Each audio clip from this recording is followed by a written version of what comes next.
Throwaway BC, my fiance's family is definitely on Reddit, and I don't want this getting back to them right now. So, I, male, 26, have been with my fiancée Sarah, female, 24, for almost 3 years now, and we're supposed to get married next summer. I've always felt like her family was kind of, I don't know, like they were sizing me up. But lately it's gotten way worse, and I'm starting to think they just don't want me around anymore. Okay, so some background. I grew up pretty broke. Like government cheese and hand-me-down everything broke. My mom worked 2 jobs, and we still had our electricity shut off more times than I can count. But I got really lucky with a full scholarship to college, and now I work in IT making decent money. Nothing crazy, but I've got like $30 saved up for our wedding, and I check that balance probably every week, like some kind of paranoid weirdo.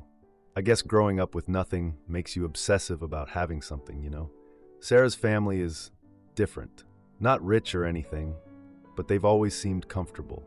Her dad works at some manufacturing plant, and her mom does bookkeeping for a dentist office. They own their house, always had nice cars, that sort of thing.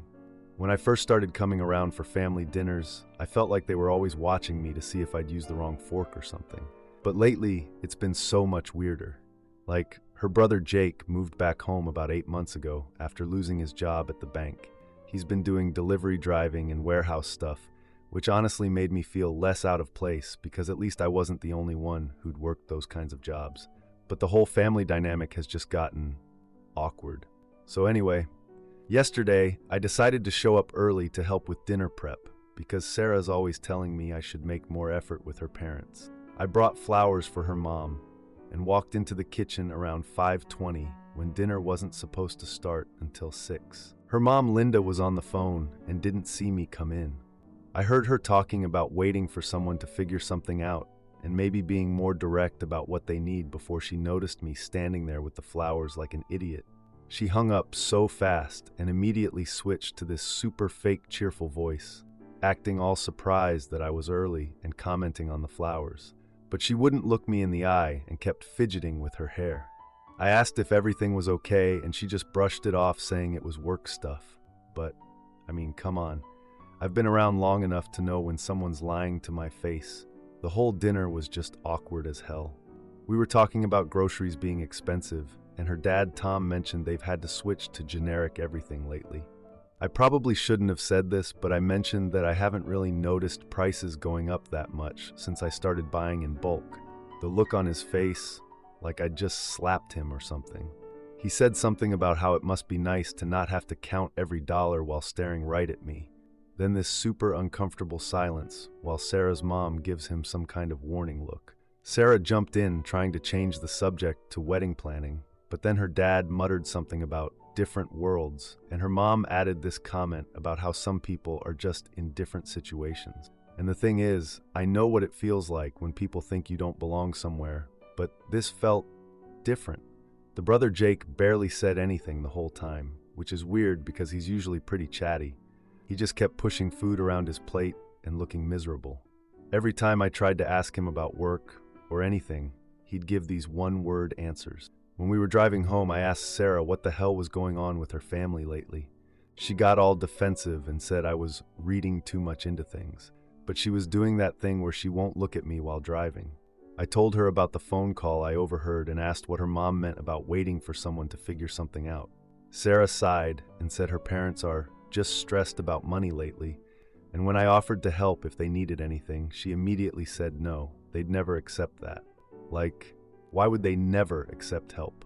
How does she know that so definitively, unless there's already been discussions about this? I pushed her on it and asked what was really going on, but she shut down completely and said I was making it weird by overthinking everything. But here's the thing, I'm not overthinking anything. I grew up poor, remember? I know what financial stress looks like. But this doesn't feel like regular money problems.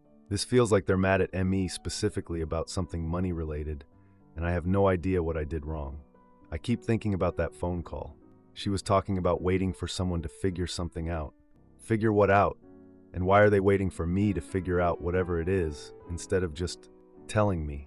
I honestly don't even want to go to dinner next week. Every time I'm there now, I feel like I'm failing some test I didn't know I was taking. Sarah keeps insisting I'm imagining things, but she's obviously in on whatever this is. I thought we were past the whole does he fit in with our family phase, you know? We're supposed to get married in 8 months. Her mom helped me pick out the engagement ring last year, but now it feels like they've decided I'm not good enough for some reason, and no one will tell me why. Am I the idiot for not wanting to go to family dinners anymore when it's obvious they don't want me there? Edit 1. Since people are asking, no, I haven't talked to Sarah more about this yet. She's been avoiding the topic since our car conversation and gets weird if I bring up her family. I'm planning to sit her down this weekend when we both have time to actually hash this out. Edit 2. To those saying I should just ask the parents directly, I've tried dropping hints and asking if they need help with anything, but they always change the subject super fast. Her mom literally walked away mid-conversation last month when I mentioned that I had some savings if anyone ever needed anything. Edit 3. A lot of you are asking about the brother's job situation. All I know is he got let go from the bank back in February and hasn't found anything in finance since then. Sarah always changes the subject when I ask about it, so I stopped pushing. But yeah, it's definitely been weighing on the family. Now for the first update. So a lot of you were right about me needing to just have it out with my fiancé instead of overthinking everything. Well, I couldn't wait for the weekend like I planned. After that awkward dinner, I basically told Sarah the next day that we needed to talk, or I was going to lose my mind. I couldn't sleep after reading all your comments about how I was probably missing something obvious. Like I kept thinking about that weird phone call and all the hints about different situations, and it was driving me crazy. I sat her down and said, look, I can't marry into a family that clearly doesn't want me around. I told her we needed to postpone the wedding until whatever the hell was going on with her parents got sorted out, because I felt like I was walking into some kind of trap every time I went over there. She immediately started crying. Not her usual composed self, but full-on ugly crying, which honestly freaked me out because Sarah never cries. Ever. I've seen her cry maybe twice in 3 years, and one of those times was when her dog died. Through the tears, she told me I didn't understand what they were going through, and I said, well, yeah, because no one will tell me what's going on. I've been trying to figure out why they hate me for weeks, and everyone just keeps saying I'm imagining things. That's when she broke down completely and said, they're broke, and it's because of my brother.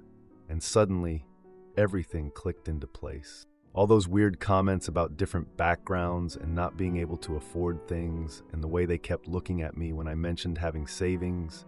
They weren't mad at me for being poor. They were hoping I'd figure out they needed money.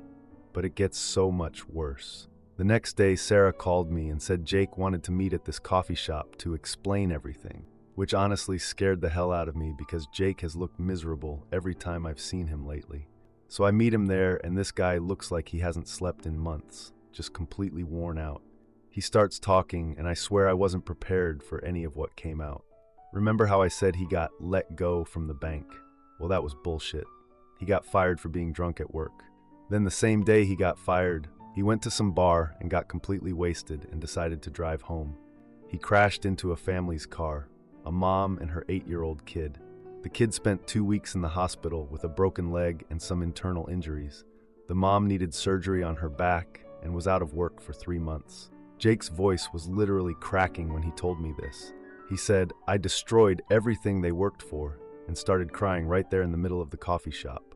So he's got a felony DUI conviction, has to pay the family like $800 a month for the next 4 years, plus court costs and legal fees and all this other stuff. And because of his record, he can only get minimum wage jobs doing delivery and warehouse work. My future in-laws have been covering his payments when he comes up short, which is basically every month. Plus they took out loans to pay for his lawyer, plus they're 3 months behind on their mortgage because they maxed out their credit cards trying to keep up with everything. They've been dropping hints at family dinners for months, hoping I'd offer to help, without them having to actually ask. All those comments about generic groceries and different backgrounds, they were trying to get me to figure out they were struggling financially, and I feel like such an asshole for not picking up on it, but also kind of relieved. Like I spent weeks thinking they decided I wasn't good enough for their daughter, when really they were just desperate and didn't know how to ask for help. So that night, I went over for what Sarah called a family meeting, and her parents basically confirmed everything Jake told me. Her mom kept saying they've been managing, but it's been difficult, which is apparently code for we're about to lose our house. I asked some questions about how much money they needed, and what the timeline looked like, and her dad got really pissed at me for asking. But her mom gave him this look and started giving me actual numbers. When I suggested I might be able to help them out financially, without getting into specifics since I was still processing everything, her dad immediately said, "We don't take charity," but I could see her mom practically vibrating with desperation behind him. She kept making these comments about how they'd been hoping someone in the family might understand the situation while staring directly at me. It's so obvious they want my help, but they need me to insist on giving it to them so they don't have to admit they need it. Her dad's whole thing is being the provider, and I think accepting money from his daughter's boyfriend would basically destroy his ego. But here's what's really messing with my head. I keep feeling relieved that I'm not the poor one in this situation, and then feeling guilty about feeling relieved. Like part of me is almost happy that I'm the one with money for once instead of being the one who needs help, and that makes me feel like a horrible person. The brother used to be the golden child. College graduate, good job at the bank, the success story. Now he's the reason his family is losing their house. The whole family dynamic is just fucked. Everyone's being really careful around him, but also depending on him to somehow fix what he broke, which he obviously can't do making minimum wage. I offered to help with some of the payments in general terms, but honestly, I don't even know where to start with the actual logistics. Like, do I pay off their credit cards, help with the mortgage, give Jake money directly? Sarah's mom mentioned they owe like $40K total, but that's more than I have saved. I guess I understand why they were being weird around me now, but I kind of wish they'd just been honest from the beginning, instead of making me feel like I was going crazy. Am I the idiot for being kind of annoyed that they put me through weeks of thinking they hated me instead of just telling me what was going on? Edit. To everyone asking if I'm still going through with the wedding, honestly, I don't know. I love Sarah, but this is a lot to take on financially, and I'm not sure how much of my savings I'm comfortable giving to her family. Plus, what happens if Jake screws up again? Are we just responsible for bailing him out forever? I haven't talked to Sarah about the money stuff yet because I wanted to process everything first. But yeah, this definitely changes things about our future financial planning and stuff. Since people are asking about the victims, Jake said they're doing okay now, but the kid still has some issues with his leg and needs physical therapy. The monthly payments are supposed to cover ongoing medical costs and lost wages. I don't know all the legal details, but it sounds like this is going to be hanging over their family for years. Now for the second update. Sorry for the delay. Things have been absolutely insane since my last post, and honestly, I needed time to process what the hell just happened. So remember how I said I was going to help Sarah's family figure out their money situation? Well, turns out that was just the beginning, because apparently Jake, my future brother-in-law, had been hiding an even bigger mess this whole time. It was 2 weeks after that family meeting where they told me about Jake's DUI and all the payments. Sarah and I were just having dinner at home, actually having a normal conversation for once. We'd been doing better since everything came out in the open, when her phone started ringing. It was her mom, Linda, and she sounded... I've heard panicked before, but this was something else. Sarah put it on speaker because her mom was talking so fast she couldn't even understand what was happening. "There's been another situation with your brother. I swear my stomach just dropped. Like, what now? I'm thinking maybe he got arrested again or crashed another car or something equally catastrophic, because honestly at this point nothing would surprise me. But no, it was somehow worse. Some girl had shown up at their door that afternoon saying she found them through Jake's Facebook. She's pregnant, and she wants to talk about expectations and responsibilities. I'm sitting there with a forkful of pasta halfway to my mouth, just staring at Sarah, while her mom explains that Jake confirmed it's true and the girl is keeping the baby. When pressed by his parents, Jake admitted he'd been keeping the relationship secret because he was ashamed of his situation and didn't want another person to know about his problems. Linda sounded furious that Jake had been hiding something this significant when they were already dealing with his financial crisis and trying to help him get back on track. Her mom kept saying she didn't know what they were going to do, while Sarah just looked like she wanted to disappear. Apparently, Jake has been seeing this girl, let's call her Megan, for like 6 months, but didn't tell anyone because he said he couldn't afford any complications right now. Because having unprotected sex when you're already financially destroying your family isn't a complication, I guess. The girl seemed nice enough according to Linda, though honestly, I'm not sure how good Linda's judgment is at this point. She's like 22, works at some retail job, and basically wanted to know what kind of support she could expect from Jake and the family. When Linda told her about Jake's situation, with the DUI and the payments and the minimum wage job, Megan apparently just sat there looking horrified. She had no idea about any of it. Jake had been telling her he was between jobs in finance, not that he was a convicted felon working warehouse shifts. She explained that Jake always met her at her place or neutral locations, and when she asked about his work, he'd been vague about temporary setbacks in his finance career. She'd never been to his family's house or met anyone from his life, which now made sense given what he was hiding. So now, on top of everything else, they're looking at child support payments that could be anywhere from $200 to $400 a month, depending on what the court decides.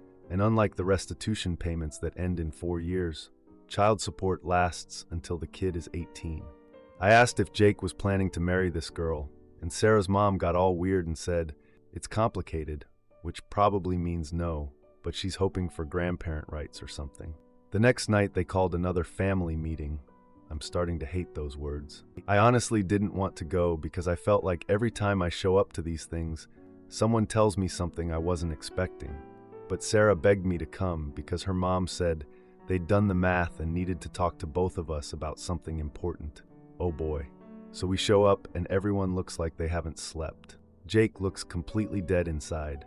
Her parents have papers spread all over the kitchen table with numbers written on them, and everything looks very official.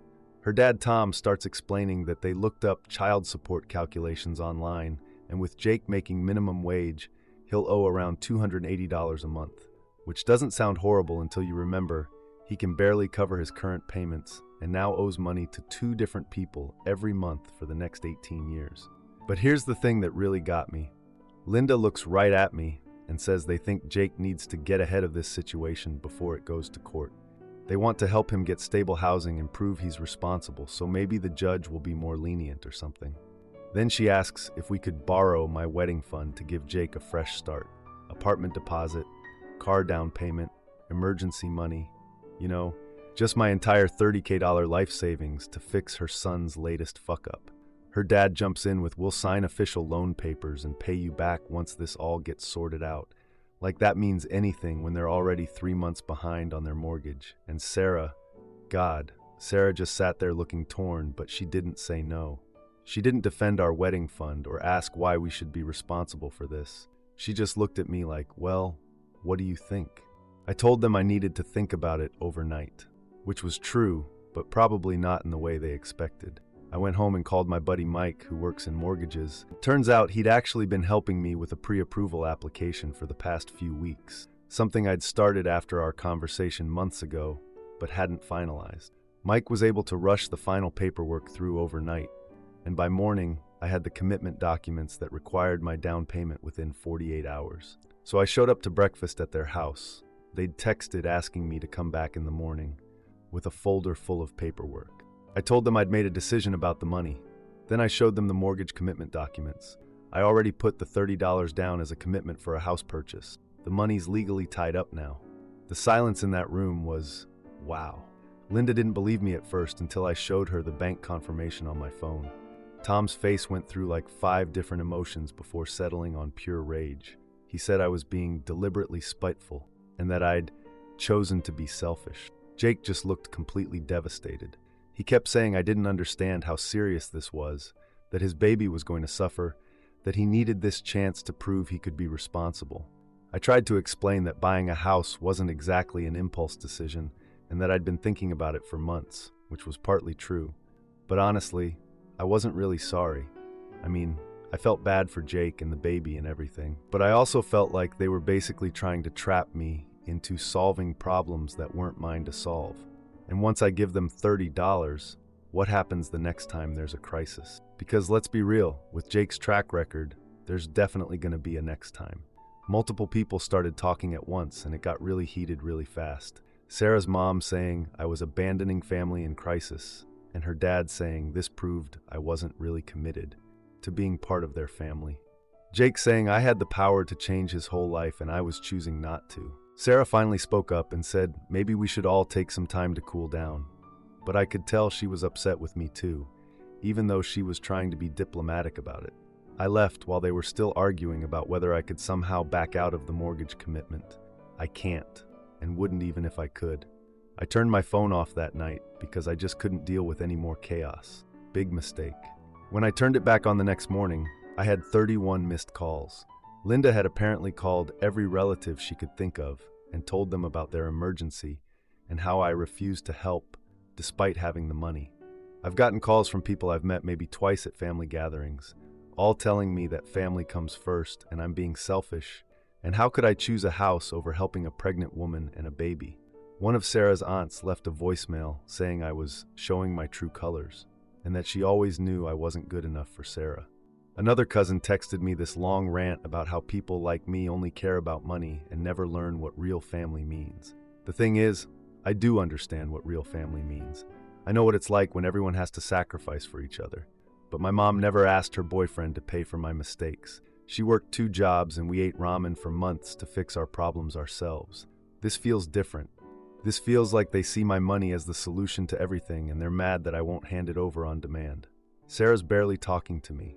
She says she understands why I made the choice I made, but she's hurt that I didn't talk to her about it first. She keeps saying her family isn't trying to use me, they're just desperate and scared. But honestly, I think they are trying to use me.